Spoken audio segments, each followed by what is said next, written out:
Dorothy Dandridge was valuable to the movie business, but never truly protected by it. Her beauty could sell tickets. Her talent could make history. Her image let the industry congratulate itself for opening doors it still controlled. So why did every breakthrough still come with a leash? The studios took the face, the voice, the glamour, and the headlines, but kept hold of the roles, the money, and the rooms she could enter.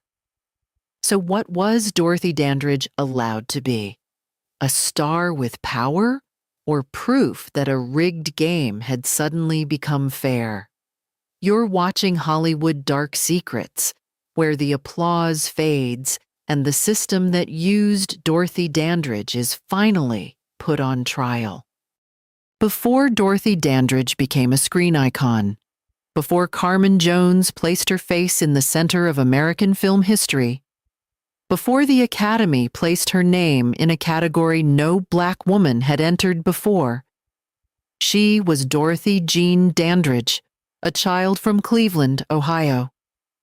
She was born in 1922 into a family where performance was not a fantasy. It was work. Her mother, Ruby Dandridge, was an entertainer. Her father, Cyril Dandridge, was not a steady, protective presence in the life Dorothy would come to know. Ruby carried her daughters toward the stage early, and the stage became less a dream than a schedule.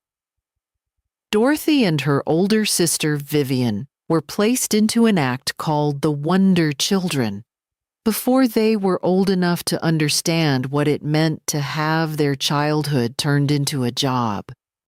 That is where the first wound begins. Not with Hollywood lights, not with contracts, not with magazine covers. It begins with a child learning that adults smile when she performs and grow hard when she hesitates. A child in that position does not have the language for exploitation. She only knows the room. She knows the piano. She knows the step she missed. She knows when a grown-up's face changes. She knows when applause brings relief and when silence brings trouble. That kind of training does not simply teach rhythm. It teaches obedience. It teaches a child to measure her safety by how useful she can be. Ruby's partner, Geneva Williams, managed the girls' act, and later accounts describe her as harsh, controlling, and quick to discipline. The exact details come through memory and biography, but the pattern is consistent enough to matter. Dorothy and Vivian were pushed hard. Practice was not treated as play, it was treated as survival. The girls learned songs, dances, timing, posture, and the kind of public smile that could hide a private bruise. Whether the room was small, smoky, hot, or half empty, they were expected to perform. If the audience paid, the children delivered. The public saw two talented little girls. The adults around them saw a way to keep the act alive. That difference matters. An audience can enjoy a child performer for 3 minutes and then go home. The child does not get to leave the training behind so easily. Dorothy learned early that her body had to be ready when adults needed it. Her voice had to be steady. Her feet had to remember. Her face had to look pleasant. Tired was not a good enough reason to stop. Childhood became something to be used, not protected. The Wonder Children traveled through parts of America where Black performers could be welcomed on stage and rejected everywhere else. That contradiction shaped Dorothy before Hollywood ever touched her. She could stand under lights and earn applause from people who still believed she should enter through the back door. She could sing for a room that might not let her sleep in the same hotel. She could make money for adults who did not have to answer for what the road was doing to her. Dorothy learned that talent could open one door and racism could close 10 more. By the 1930s, Dorothy and Vivian joined with an unrelated singer, Etta Jones, and became the Dandridge sisters. They were polished, bright, and professional. They worked major venues and appeared in films in small musical moments. They had charm, beauty, and discipline. But even then, the system around them placed limits on what Black performers were allowed to be. They could entertain. They could appear for a number. They could bring energy to a scene. But they were rarely allowed to own the story. Dorothy saw that early. She was not blind to the shape of the industry. She understood that white performers could be protected, developed, and given chances to grow. Black performers were often used in pieces. A song here, a dance there, a nightclub sequence, a maid role, a specialty act, a face that could appear and disappear before the film returned to the white leads. Hollywood did not lack Black talent. It lacked the will to treat Black talent as fully human. That is why Dorothy's beauty became complicated. Beauty usually gives Hollywood a reason to lean closer. In Dorothy's case, it gave the system both interest and fear. She did not fit the narrow spaces the industry had built for Black women. She was elegant, controlled, sensual, intelligent, and camera-ready. She could not be dismissed as background.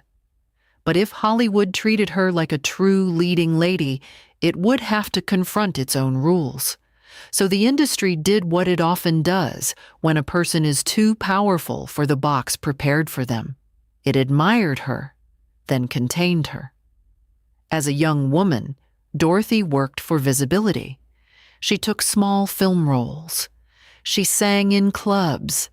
She kept moving because stopping was not an option. Behind the public ambition was private pressure. She had already learned that performance could be the difference between survival and collapse.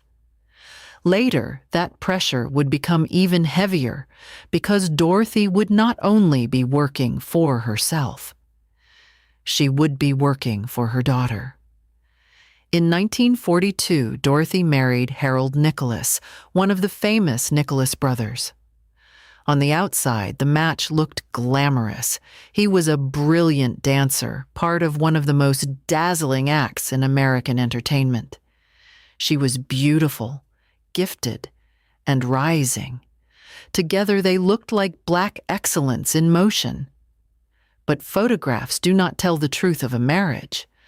Behind the polished image, the relationship was troubled.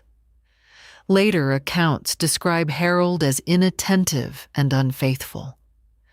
Dorothy wanted steadiness. What she often received was absence. In 1943, Dorothy gave birth to Harolyn Suzanne Nicholas.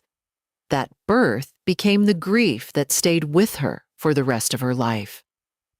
Later accounts say Harold went golfing during the crisis around Harolyn's birth, leaving Dorothy without the support she needed at a critical moment. The medical details have been described in different ways, and they should not be turned into a simple accusation without care. What is known is devastating enough. Harolyn was born with severe brain damage and would require lifelong care. Some accounts suggest complications and a possible lack of oxygen may have contributed. Whatever the exact chain of events, the result was permanent. Dorothy became the mother of a child who could not live independently and would need expensive, constant support. That changed the meaning of every job Dorothy took. Work was no longer only about career. Work was care. Work was a medical bill. Work was a facility payment. Work was the difference between private treatment and public neglect. The public would later see Dorothy in gowns, under lights, poised and controlled. But underneath that image was a mother measuring every dollar against her daughter's future. Fame did not remove that fear. It made it more invisible. Dorothy carried guilt, too. Mothers are often trained to blame themselves even when a system fails them. A failed marriage, a difficult birth, a child's lifelong condition, a career that demanded travel, and a society that offered limited support all pressed on her at once.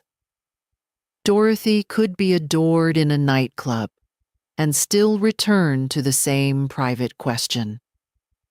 Was she doing enough for Harolyn?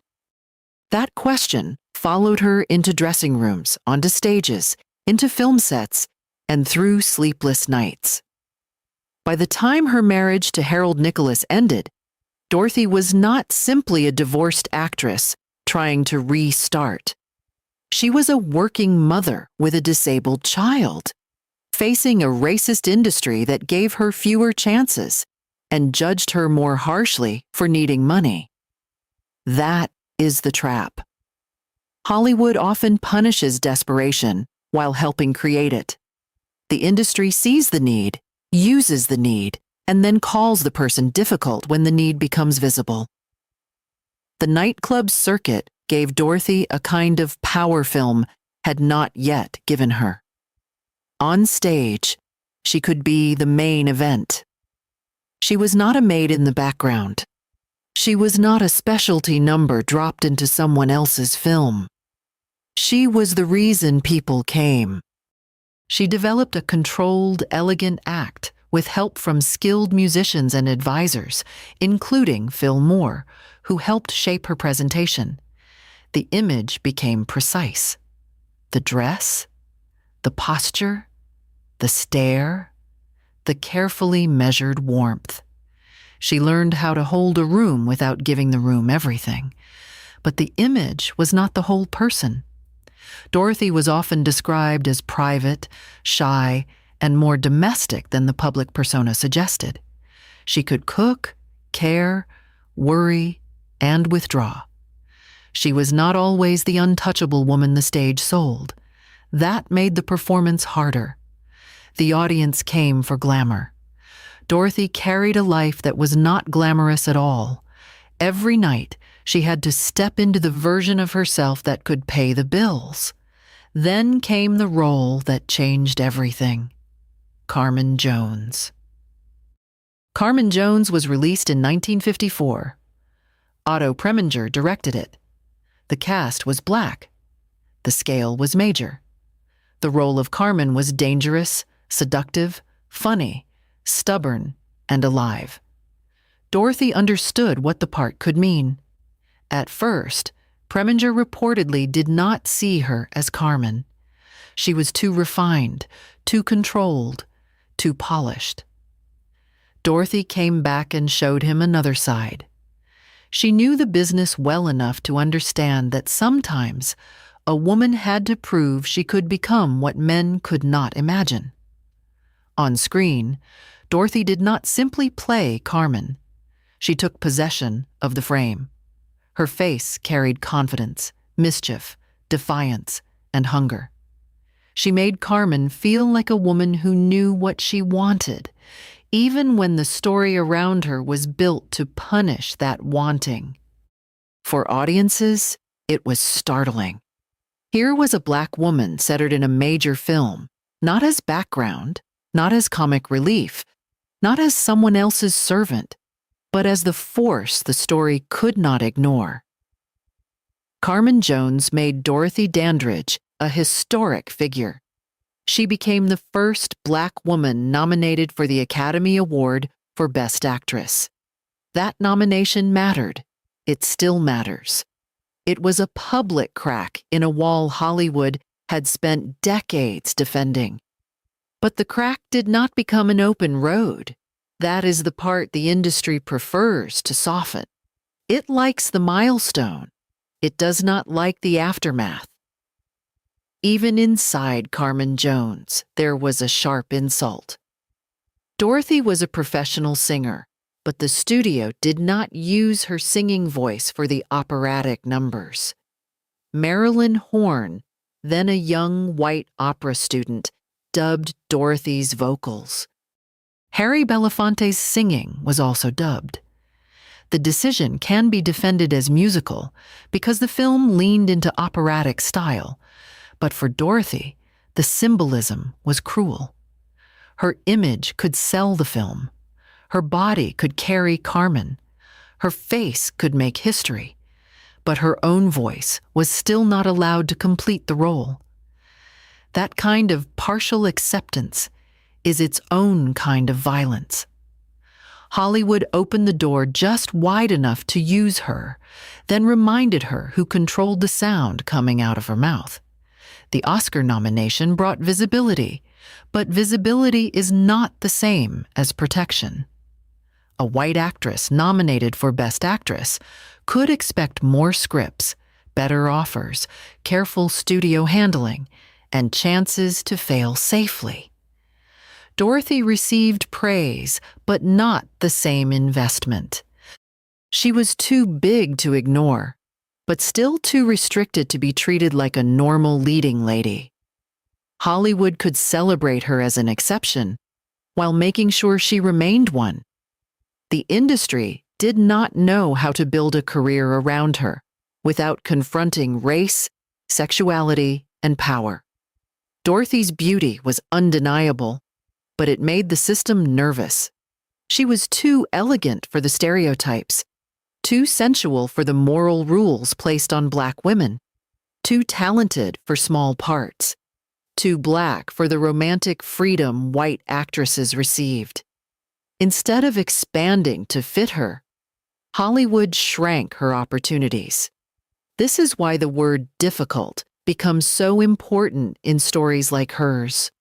When a white star fought for better roles, it could be called standards. When Dorothy tried to protect her value after Carmen Jones, the industry could treat it as arrogance. She was advised by Otto Preminger, with whom she was romantically involved, to avoid supporting roles and hold out for leading parts. That advice may have sounded logical. She had just made history. Why should she go backward? But Hollywood did not reward her for acting like a star. It punished her for forgetting that it still saw her as conditional. One of the most discussed missed roles was Tuptim in The King and I. Dorothy reportedly declined the role, influenced in part by Preminger's advice, and the part later went to Rita Moreno. The decision has often been used against her, as if one choice ruined her career. That is too simple. A single role did not destroy Dorothy Dandridge. A whole industry with too few roles for Black women created a situation where every decision carried too much risk. White stars could pass on a role and receive another. Dorothy passed on one, and the room grew colder. Her relationship with Preminger also exposed the imbalance between private desire and public power. Preminger was a major white director. Dorothy was a Black actress, trying to survive a system that could close around her at any moment. Biographical accounts say she became pregnant during the relationship and ended the pregnancy under heavy pressure because Preminger was married and the scandal would have been destructive. The private details should be handled with care. But the larger truth is clear. Dorothy's body was never treated as only her own. It was tied to reputation, race, contracts, and the protection of powerful men. Hollywood wanted Dorothy's glamour, but not her full humanity.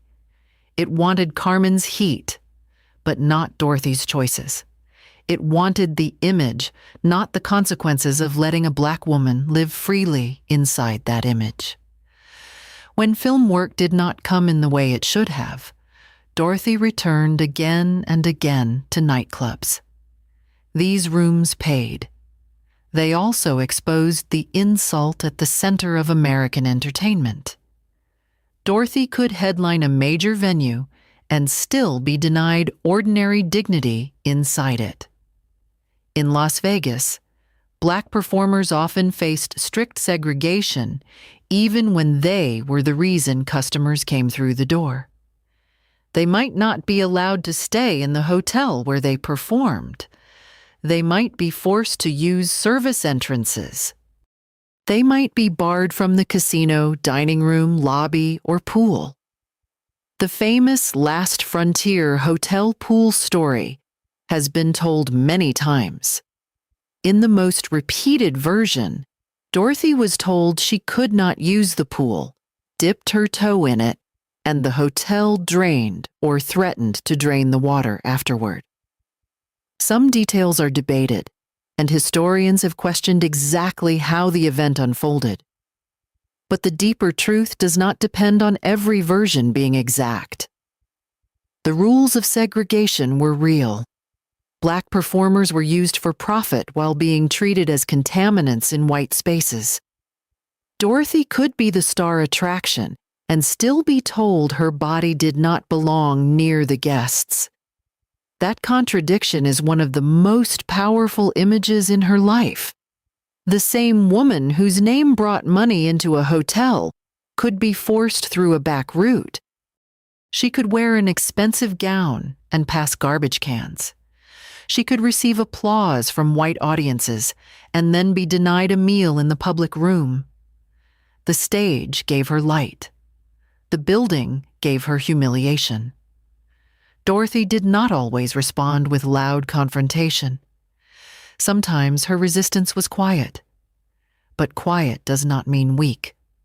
For a Black woman in her position, dignity itself could be resistance. Standing straight in a room designed to shrink you is not small. Continuing to work when every hallway reminds you of your place is not small. Dorothy carried herself like a star in spaces that refused to treat her as fully human. That took force. Her film work after Carmen Jones kept pressing against the same wall. Island in the Sun, released in 1957, dealt with interracial attraction in a way that made Hollywood and Southern exhibitors nervous. Dorothy appeared in a storyline involving the white actor John Justin.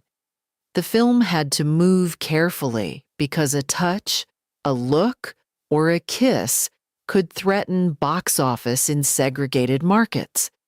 Hollywood wanted the tension of interracial desire without paying the full price of showing it honestly. It sold the danger, but softened the contact.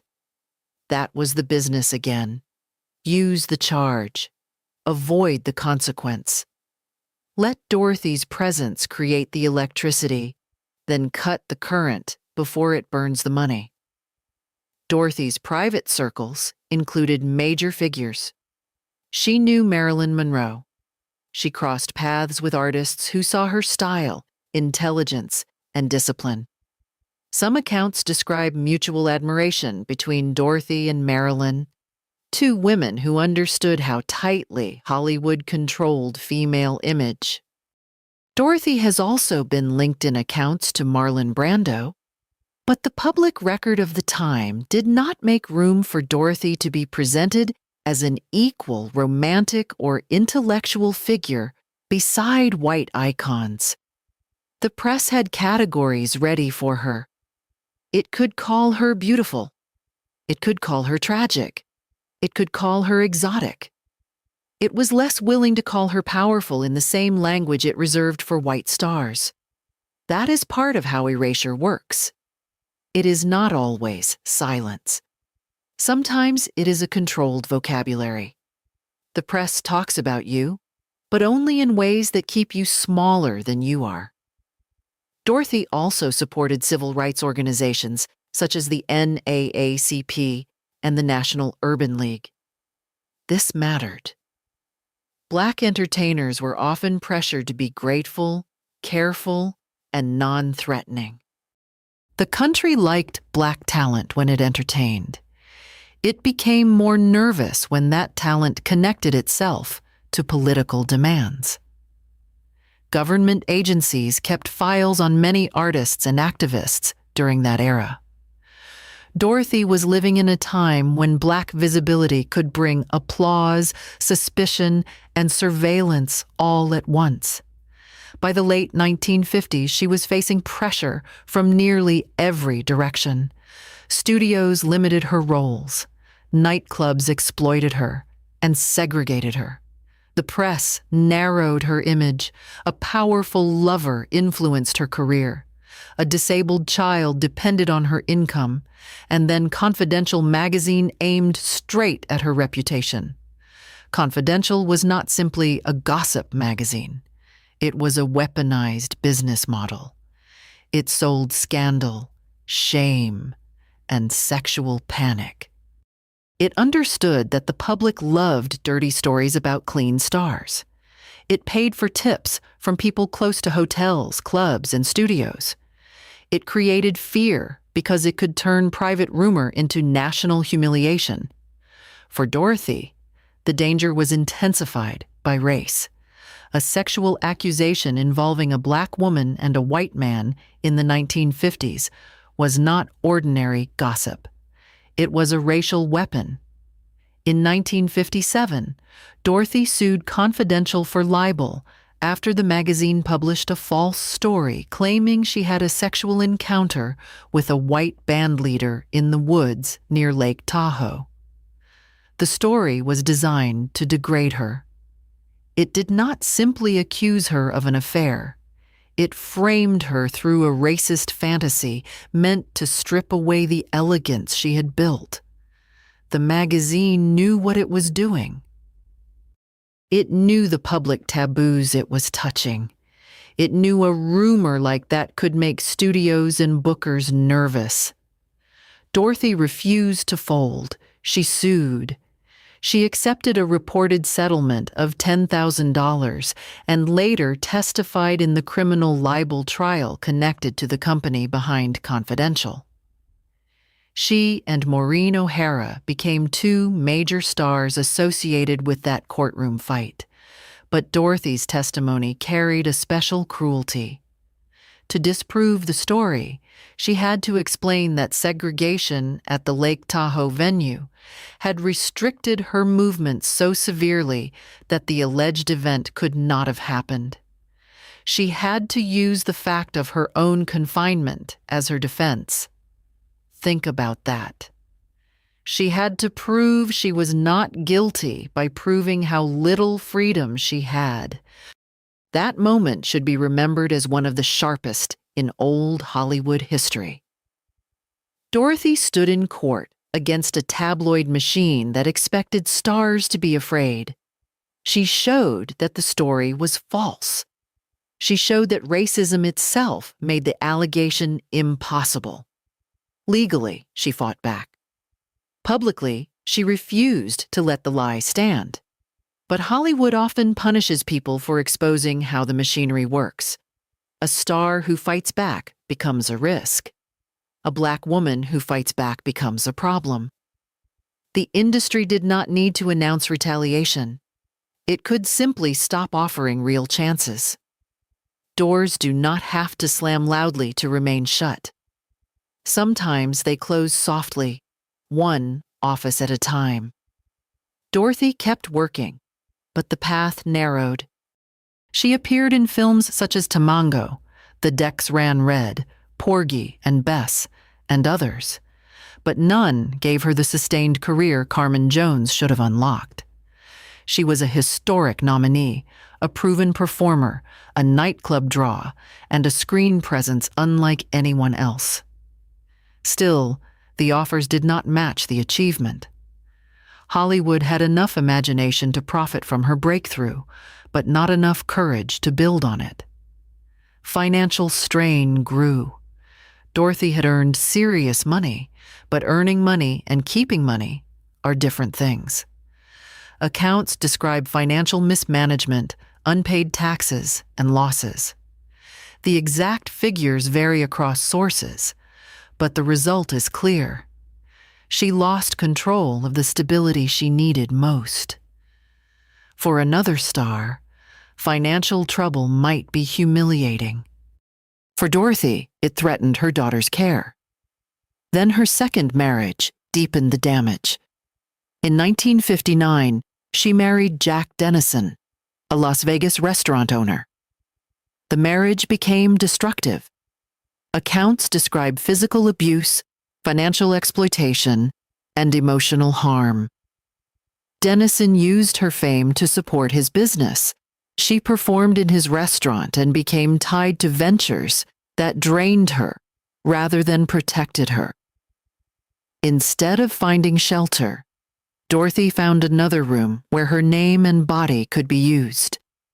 By 1963, Dorothy filed for bankruptcy. The word looks almost neat in print. Bankruptcy, a legal category, a financial condition. But for Dorothy, it meant something more brutal. It meant the collapse of the structure she had built to care for Harolyn. It meant that after years of performance, humiliation, travel, racism, lawsuits, failed roles, and private pain, she still did not have the safety she had been working toward. The worst part was Harolyn. Dorothy could no longer afford the private care her daughter required. She had to place Harolyn into state care. Some accounts identify Camarillo State Hospital as the institution. Public information about Harolyn's later life is limited, and some details, including the exact year of her death, are not firmly documented in high-quality public records. But the emotional truth is not uncertain. Dorothy had spent much of her adult life working to provide care for her daughter. Losing the ability to do that was a devastating blow. This is why Dorothy Dandridge's story cannot be told only as a career story. Her career and motherhood were tied together. Every lost role was not only artistic disappointment, it was money lost. Every canceled booking was not only professional embarrassment, it was care threatened. Every racist door that closed in her face also closed against her child. The system did not only hurt Dorothy, it reached through Dorothy and touched the most vulnerable person in her life.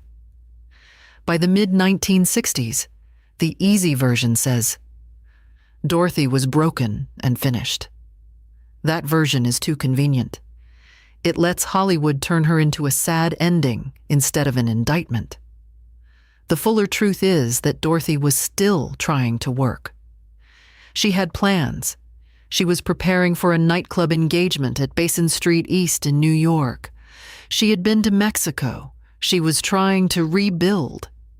She was not a woman who had simply stopped moving.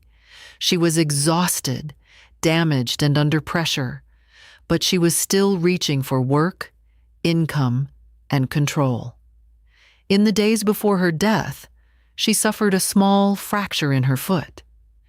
She was scheduled to receive treatment. On the morning of September 8, 1965, her manager, Earl Mills, arrived at her West Hollywood apartment and could not get an answer. He eventually forced open the door and found her unresponsive. Dorothy Dandridge was 42 years old. The reports around her death have never been perfectly simple. A Los Angeles Pathology Institute determined that she died from an accidental overdose of the antidepressant imipramine. The Los Angeles County Coroner's Office concluded that a fat embolism from her recent foot fracture was the cause. Because of these conflicting findings, her death has remained surrounded by uncertainty. Some accounts use the language of overdose. Some mention embolism. Some have speculated about intention. The safest truth is that she died suddenly, at 42, while still preparing to work, and the official explanations did not tell one clean story. What should not be done is to turn her death into spectacle. The details are painful, but the meaning is larger. Dorothy Dandridge did not simply disappear because she lacked strength. She had been strong for decades. She had survived a childhood act, racist touring circuits, a painful marriage, a disabled child's lifelong needs, a breakthrough role that did not lead to equal opportunity, a tabloid attack, financial betrayal, bankruptcy, and a destructive second marriage. She was not weak. She was worn down by conditions that should never have been placed on one person. After her death, the industry slowly learned how to honor her safely. That is what Hollywood often does. It resists the living person and praises the symbol later. Dorothy became a pioneer in retrospectives. Her beauty was celebrated. Her Oscar nomination was remembered. Her story was revived in books, documentaries, and later films. But the praise came after the cost had already been paid. It did not give her the roles she was denied. It did not restore her finances. It did not protect Harlan. It did not undo the nights she had to walk through service entrances after making money for white-owned venues. In 2002, Halle Berry won the Academy Award for Best Actress and named Dorothy Dandridge as one of the women who made that moment possible. It was a powerful moment. It mattered. Halle Berry understood that her win did not come from nowhere. Dorothy had stood at that door decades earlier. But the moment also exposed how long the delay had been. Dorothy was nominated in 1954. A black woman did not win Best Actress until almost half a century later. Hollywood called that progress. The timeline calls it evidence. A golden statue handed to another woman decades later could not repair Dorothy's life. It could honor her, but it could not save her. That is the difference between recognition and justice. Recognition can happen after death. Justice has to arrive while a person can still live inside it. Dorothy's daughter, Harlan, remained part of that unfinished history. Many popular accounts say she died in 2003, though strong public documentation is limited. What is clear is that Harlan outlived her mother and spent her life with severe disability, away from the bright story Hollywood preferred to tell. The industry could celebrate Dorothy's beauty, but it rarely sat with the fact that the money Dorothy needed was tied to a child who remained largely unseen. Harlan was not a subplot. She was central to Dorothy's life. That is why the polished version of Dorothy Dandridge is not enough. The beautiful photographs are real, but incomplete. The Oscar nomination is real, but incomplete. Carmen Jones is real, but incomplete. The nightclub glamour is real, but incomplete. The full story includes the child performer, the segregated road, the disabled daughter, the dubbed voice, the roles denied, the hotel pool, the service elevator, the lawsuit, the bankruptcy, and the woman still trying to stand up when the world kept narrowing around her.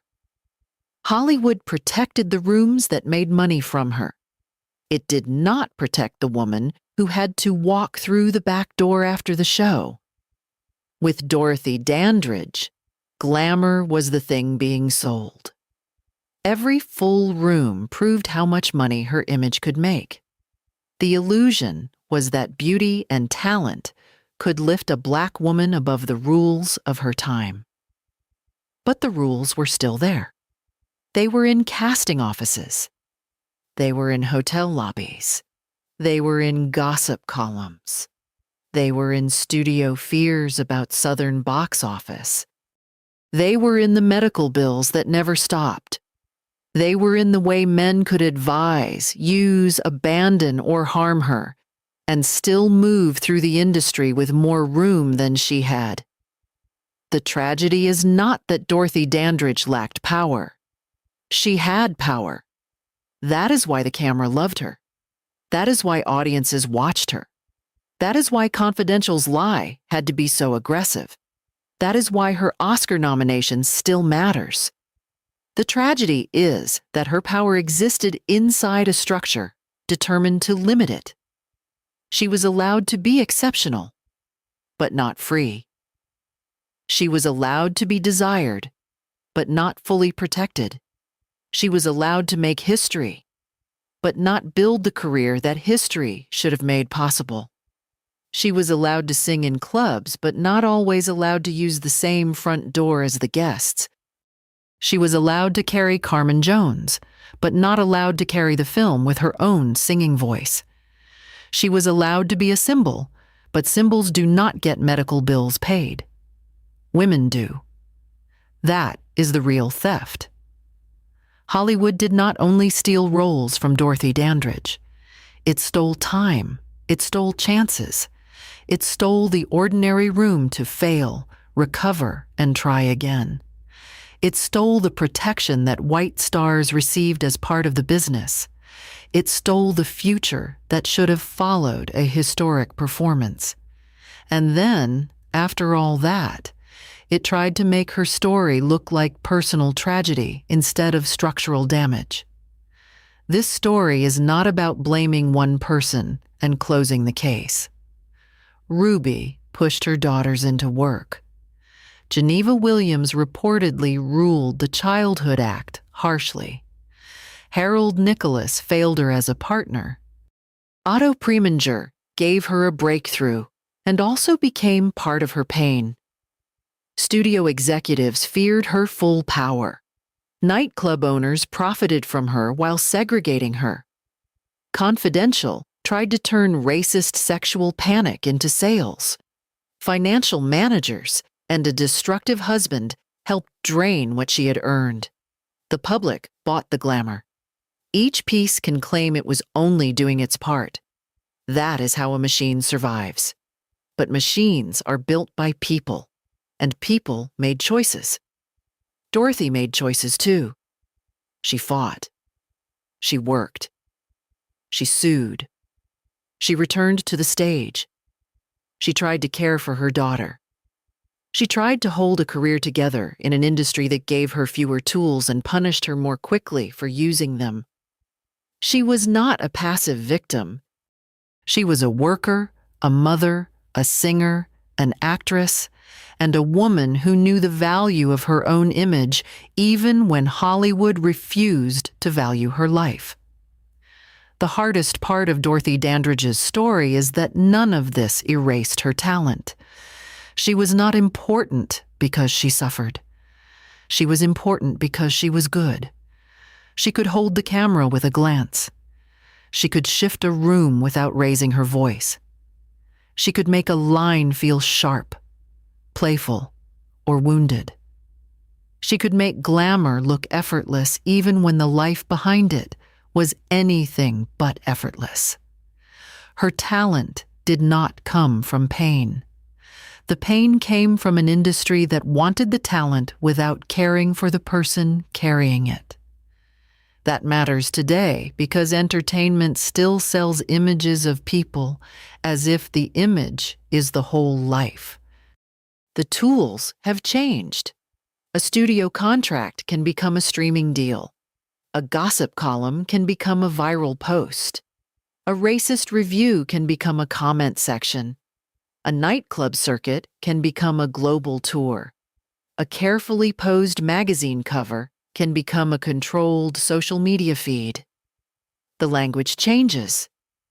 The pressure can stay familiar. The question is still the same. When a performer becomes profitable, who protects the person from the product? Who makes sure the child performer has a childhood? Who makes sure the mother behind the glamour has support? Who makes sure the breakthrough artist receives a future, not just applause? Who refuses to turn vulnerability into revenue? Dorothy Dandridge's life does not let Hollywood hide behind nostalgia. The golden era was not only gowns, spotlights, and movie premieres. It was also backdoors, segregated hotels, controlled images, stolen voices, tabloid attacks, and women asked to carry impossible burdens while looking flawless under the lights. The public wanted the dream. The industry supplied it. Dorothy paid too much of the bill, so when Carmen Jones plays again, the question should not be whether Dorothy Dandridge was beautiful. She was. It should not be whether she deserved the nomination. She did. The question is what happened after the applause. Who decided that a black woman could make history, but not receive the protection that should come with it? Who profited from her elegance while leaving her to fight alone for work, dignity, and her child's care? Who looked at a woman carrying all that weight and still demanded the smile? The public got Carmen. The clubs got the headliner. The studios got a symbol they could use when convenient. The tabloids got a target. The history books got a pioneer. Dorothy got a life spent fighting for space that should have been hers. That is why Dorothy Dandridge still matters. Not because tragedy makes a star more interesting. It does not. Not because suffering makes art better. It does not. She matters because her life exposes how the entertainment machine can praise a person while denying them power. It shows how racism can hide behind business decisions. It shows how beauty can become a cage. It shows how a woman can break a barrier and still be left standing on the wrong side of the door. The machine wanted the photograph. Dorothy needed a life. That is the difference. You have been watching Hollywood Dark Secrets. If you want to understand how this system truly operates, subscribe to the channel. We are building a ledger they cannot erase, and we need you watching closely, because the studio story was never the whole story.